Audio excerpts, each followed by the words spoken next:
Bonjour les amis et fans de l'Olympique Lyonnais, bienvenue dans une nouvelle vidéo consacrée à l'OL. Vous le voyez en titre, la DNCG propose à l'Olympique Lyonnais de reporter son rendez-vous qui devait avoir lieu demain. Alors à la DNCG, on présente le bilan écoulé pour voir si les engagements qui ont été pris l'année dernière ou l'hiver dernier ont été respectés. Et on étudie le bilan de l'année à venir, 2024-2025, pour voir si le club est dans les clous et si on va l'autoriser à recruter à hauteur de ce qu'il propose. Vous savez que l'année dernière, nous avions été bloqués au niveau de la masse salariale et des indemnités de transfert. Est-ce que ce sera pareil cette année? J'ai déjà fait une vidéo sur le sujet, donc j'ai répondu que ça ne devrait pas être le cas cette année. J'y reviendrai un petit peu plus tard. Alors, pourquoi ce décalage? Est-ce que c'est inquiétant? En fait, l'OL attend deux rentrées d'argent importantes. La vente de l'OL Reign, à peu près 51 millions. La vente de l'Arena et notamment le cash de 54 millions que l'on va récupérer. Donc quand même 105 millions, donc ça change quand même un petit peu la vie. Et ces 105 millions sont quand même assez importants pour clôturer le budget de l'année écoulée sans être trop dans le rouge. Rappelons quand même qu'on a fait pour 105 millions de ventes de joueurs, 105 millions de cessions d'actifs, donc ça fait 210 millions. 210 millions de revenus exceptionnels, c'est-à-dire des revenus qui n'ont pas vocation à être perçus chaque année pour équilibrer les comptes. Rendez-vous compte les amis, sans ces ventes-là, on est en difficulté. Et si c'était pas le cas, eh bien la DNCG s'en foutrait. On passerait demain et on passerait ces ventes-là sur l'année prochaine.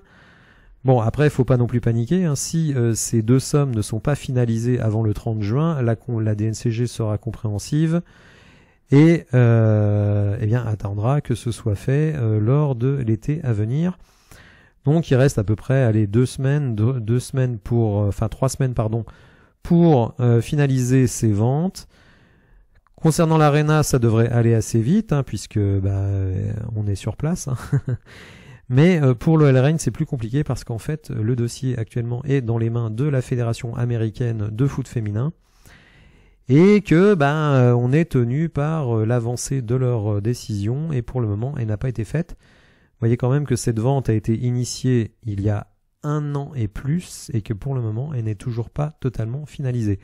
Bon, en tout cas, je pense qu'il ne faut pas tellement s'inquiéter de cela, mais évidemment, il va quand même falloir, notamment pour l'année prochaine, eh bien, réduire la voilure, notamment au niveau des salaires. Alors, je vous ai proposé, les amis, une foire aux questions sur ces sujets, notamment donc la DNCG, les droits de télé, c'est vrai que c'est un sujet que j'ai assez peu abordé, et la session de l'Arena, donc sur le post qui se trouve dans l'onglet communauté, vous pouvez poser vos questions. Alors initialement, j'avais prévu une date limite à 17 h ce jour, donc le mardi 11, mais vu que la DNCG n'aura pas lieu demain, eh ben écoutez, je rajoute 24 heures supplémentaires.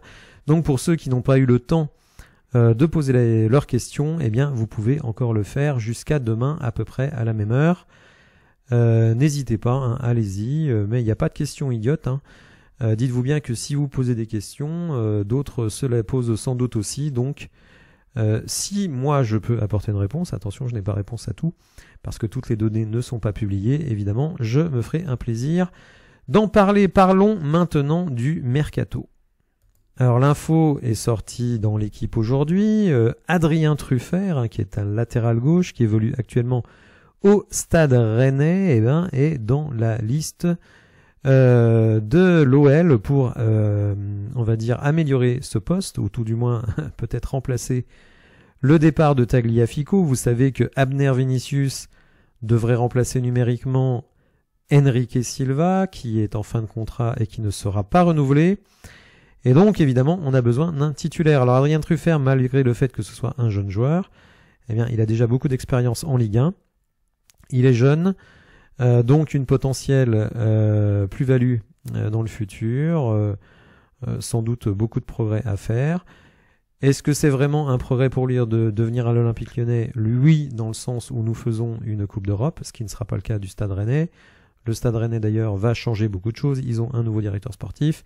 Et l'échec de cette saison où ils finissent à la 9e place fait qu'ils vont sans doute faire beaucoup de changements.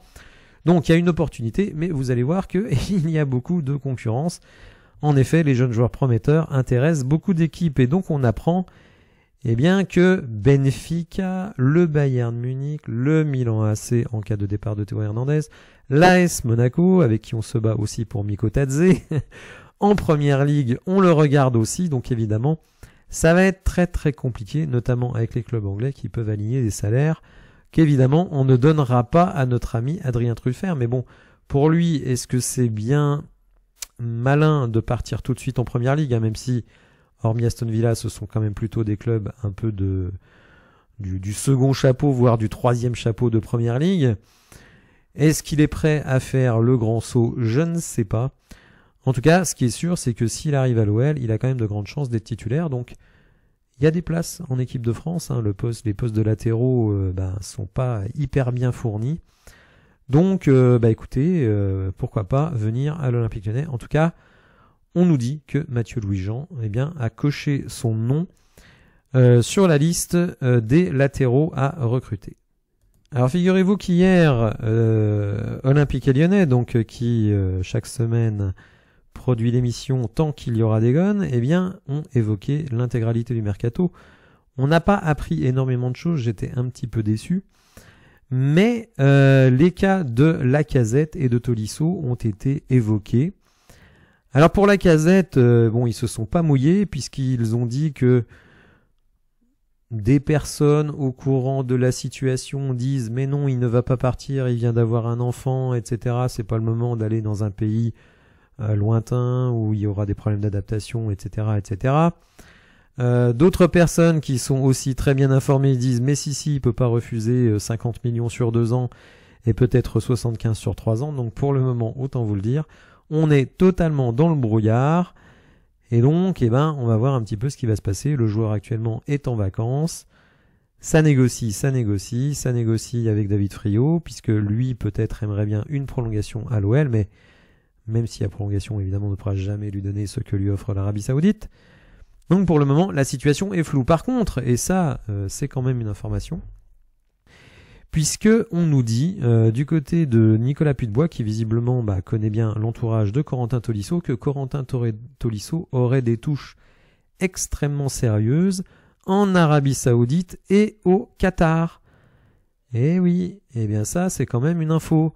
Alors évidemment, cette info, elle est un petit peu contredite par un article qui a été publié aujourd'hui par Le Progrès, qu'on va regarder. Le Progrès qui fait une sorte d'état des lieux entre les départs certains, les départs probables, ceux qui vont rester de manière certaine.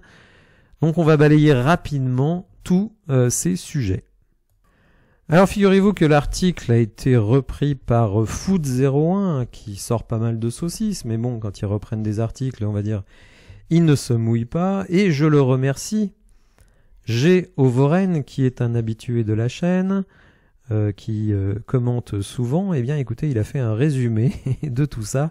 Donc on va reprendre ce résumé puisqu'il a fait le travail, donc je le remercie. Donc si on veut résumer le tout, les joueurs à peu près sûrs de rester, donc évidemment on a Fofana, Maitland-Niles, Tolisso, même si Tolisso, je viens de vous dire, Nicolas Pudebois dit qu'il discuterait avec l'Arabie Saoudite et le Qatar, Matic, Mata, Perry, et a priori Mamadou Sarr et Diawara. Les joueurs avec une forte option d'achat à lever, Benrahma, Mangala. Vous savez que Mangala pourrait lui-même être revendu, mais ça pourrait être également le cas de Benrahma. Alors Nuama, je ne mets pas dans les options d'achat puisqu'il n'a pas d'option d'achat, il est prêté gratuitement par Molenbeek. On ne sait pas ce qui va se passer. Est-ce que l'OL va l'acheter définitivement? Est-ce qu'il va être à nouveau prêté? Est-ce qu'il va être transféré? Vous le savez, la Roma est sur le sujet. Caleta-Char et Baldé, bon, c'est des petites options, même si Baldé, l'option est quand même à 8 millions. Donc, ces joueurs-là, l'option d'achat sera levée, mais est-ce qu'ils vont rester? Rien n'est moins sûr. Des joueurs qui sont convoités par d'autres clubs, donc O'Brien, évidemment, jeune joueur avec un gros potentiel, produit pas vraiment fini, mais bon, avec un vrai potentiel. Maxence Cacré, qui est peut-être la plus grosse valeur marchande de notre effectif, du fait que ça fait déjà plusieurs saisons qu'il est titulaire à l'Olympique Lyonnais, qu'il a un profil quand même qui est assez rare, hein, une sorte de mini N'Golo Kanté. Je dis bien mini, hein, je vais pas dire que c'est N'Golo Kanté, mais enfin dans le profil c'est un peu ça. Peut-être même avec plus de pieds sur le plan offensif. Lacazette évidemment, qui est un petit peu la grosse interrogation et qui va conditionner beaucoup de choses.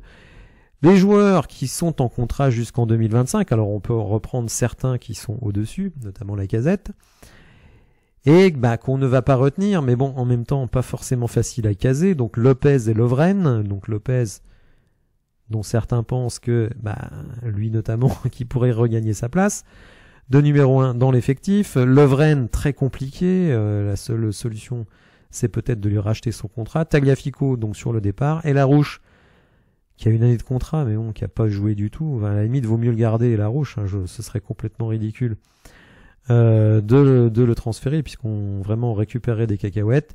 Bengui, qui est un gardien remplaçant. Pour Cherki, donc, John Textor a déclaré sur Instagram qu'il souhaitait le prolonger. Bon, là aussi, les promesses n'engagent que ceux qui y croient. Les joueurs que l'OL pourrait vendre ou prêter, voire carrément libérer. Alors Diomandé qui n'a plus du tout joué depuis l'arrivée de Pierre Sage. Akoku qui, on se demande ce qu'il fait là. Désolé, la page s'est rafraîchie, donc Akoku, je vois vraiment pas comment on pourrait le recaser quelque part, on ne sait jamais. Le Penant, bon, qui a sa petite cote en France, idem pour Koumbedri. Adrielson, c'est pas trop ce qu'il vaut, Orban, etc. Les retours de prêt, donc Florent Sanchez, bon, qui est un peu un figurant. Amin Sarr, très difficile à recaser. Malgré tout, il est jeune et peut-être qu'il peut s'imposer dans des championnats secondaires comme celui d'où il vient, c'est-à-dire l'Eredivisie. Ladiri qui lui jouait en Ligue 2, donc bon, là aussi pas facile à faire, mais bon, ce sont des dossiers, on va dire, qui financièrement n'impactent pas vraiment le club. Alors, dès lors que notre passage devant la DNCG est retardé, je pense qu'il ne faut pas attendre beaucoup d'arrivées d'ici la fin du mois. C'est quand même embêtant parce que on a une reprise de l'entraînement le 5 juillet et donc que l'équipe sera loin d'être finalisée, et ça c'est toujours embêtant. Il y a les joueurs libres, alors on peut se mettre d'accord avec eux, mais je rappelle que l'année dernière on a un peu laissé passer Eliège Skiri du fait de ne pas avoir bougé trop tôt, notamment à cause des problèmes de la DNCG. Donc bon, moi je trouve que c'est un petit peu embêtant.